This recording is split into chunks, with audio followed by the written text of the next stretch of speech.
मार्गशीर्ष गुरुवार लवकरच चालू होत आहेत. मग याच उपवासासाठी कुठलीही पूर्वतयारी न करता झटपट होणारा उपवासाचा पदार्थ तुमच्याशी शेअर करते. 1 वाटी वरी मिक्सरला छान अशी बारीक करून घेतली. त्यानंतर इकडे एक मोठ्या साईजचा बटाटा चिरून घेतला. गॅसवर एका पॅनमध्ये 1 वाटी पाणी घालून घेतलं. ज्या वाटीने आपण वरी मोजून घेतलेली आहे त्याच वाटीने पाणी घालून घ्यायचं आहे.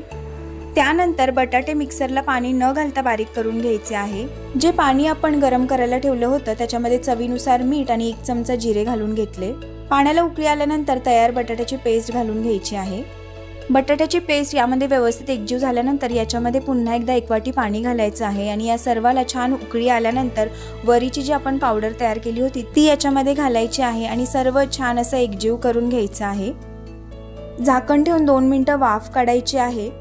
झाकण उघडून याच्यामध्ये 1 चमचा तूप घालून हे सगळं व्यवस्थित एकजीव करून गॅस बंद करून मिश्रण कोमट होऊ द्यायचं आहे.